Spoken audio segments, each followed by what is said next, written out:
এই যে প্রবাসীদের অবদান শেখ হাসিনার পতনের পিছনে, এটা একটা ডকুমেন্ট করি, এটা একটা যুদ্ধ। কিন্তু এটা বিদেশ থেকে তার প্রতিনিয়ত তার পরিবারকে টাকা পাঠানো, এটা তার পরিবার নির্ভরশীল, তার এখানে ব্যবসা বাণিজ্য নির্ভরশীল, তার আত্মীয় স্বজন নির্ভরশীল।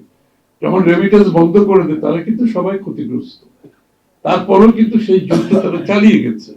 এটা কিন্তু অত সহজ ব্যাপার না, এবং এটার জন্য আমাদের নেতা কর্মীরা কাজ করেছে, আমাদের নেতা কর্মীরা রিচ আউট করেছে, উদ্বুদ্ধ করেছে।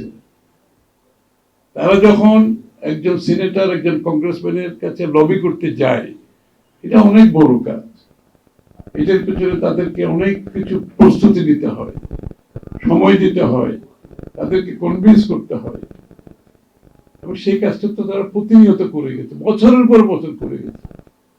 তার ফলাফল আমরা দেখেছি, কারণ আমি সরাসরি সংযুক্ত ছিলাম বলে আমি জানি ওদের কর্মকাণ্ডগুলো যে কত কঠিন। অনেকে নিজের ব্যবসা বাণিজ্য বাদ দিয়ে কাজগুলো করেছে, চাকরি বাকরিতে না গিয়ে করেছে। আমিও মাঝে মাঝে অবাক হই বিদেশে বসে এই লোকগুলোর এই কমিটমেন্ট দেশের প্রতি। এটা আমাদেরকে অবশ্যই বুঝতে হবে, অনুধাবন করতে হবে।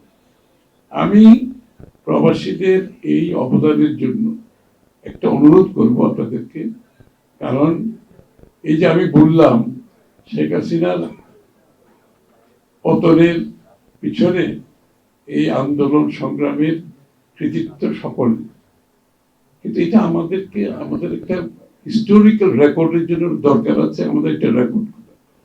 তা আমি প্রবাসী ভাইদের অনুরোধ করব, আপনারা একটা এই যে প্রবাসীদের অবদান শেখ হাসিনার পতনের পিছনে, এটা একটা ডকুমেন্ট করি, এটা একটা ডকুমেন্ট করেন, কারণ এটা তো রেকর্ডে রাখতে হবে। আচ্ছা, আমরা এখানে আজকে বলছি, দুদিন পর থেকে কেউ মনে রাখবে না, সুন্দর কথা, কেউ মনে রাখবে। এবং এটা ইতিহাস এরকমই, আপনি যদি ইতিহাসকে রেকর্ড করতে পারেন, ইতিহাস রেকর্ড করতে না পারলে ইতিহাস থাকে না। সুতরাং আপনারা এটা ব্যবস্থা করেন, এবং এটা সুন্দর করে একেবারে বই আকারে, একটা ডকুমেন্টারি আকারে করেন, আর একটা বই আকারে করেন, দুইটা করেন, এবং এটা বাংলাদেশে বড়ভাবে লঞ্চ করা দরকার। এবং আমি আপনাদেরকে আশ্বস্ত করছি, এটা লঞ্চ করার ব্যাপারে আমাদের সিনিয়র একেবারে আমাদের শীর্ষ পর্যায়ের নেতৃবৃন্দ সেই লঞ্চিং সেরিমনিতে আপনাদের সাথে থাকবে। কারণ এটা দুইটা কারণে দরকার, এটা হচ্ছে হিস্টোরিক্যাল রেকর্ডের জন্য দরকার, আর যারা এই আন্দোলনের কৃতিত্ব খালি নিজেদের মনে করছে, তাদের মধ্যে যাতে সেই ভূতারণতা তাদের মন থেকে চলে যায়। কারণ এটা অনেকে এই আন্দোলনে অনেকে যোগ দিয়েছে পরের দিকে, তার আগের আন্দোলন দেখে নাই, তারা তো বিদেশের আন্দোলন দেখে নাই, তারা হোয়াইট হাউসের সামনে আন্দোলন দেখে নাই, তারা কংগ্রেসের সামনে আন্দোলন দেখে নাই, তারা ওয়ার্ল্ড ব্যাংকের সামনে আন্দোলন দেখে নাই, তারা জাতিসংঘের আন্দোলন দেখে নাই, তারা ওই ব্রাসেলসের আন্দোলন দেখে নাই, তারা মধ্যপ্রাচ্যের আন্দোলন দেখে নাই, তারা জাপানের আন্দোলন দেখে নাই, তারা ইটালির আন্দোলন দেখে নাই, লন্ডনের ডাইনিং স্ট্রিটের সামনেটা দেখে, হ্যাঁ, তো লন্ডনের আন্দোলন দেখে নাই। এই বিষয়গুলো তো একটু পরিষ্কার হওয়া দরকার আমাদের। এবং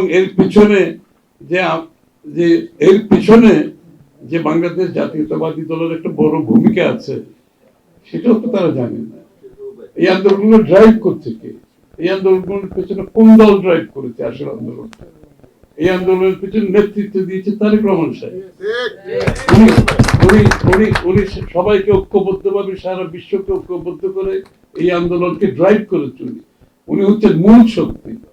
এই আন্দোলনকে ড্রাইভ করছে দেশনেত্রী বেগম খালেদা জিয়া।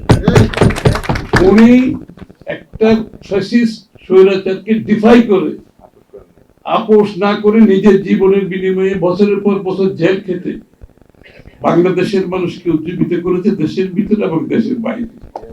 এটার পিছনে ড্রাইভার কে? তো বিএনপি ড্রাইভ করছে পুরো আন্দোলনকে, তাই না? সুতরাং এটার একটা আমাদের রেকর্ড থাকা দরকার। আমি অনুরোধ করি আপনি এই কাজটা করেন। আর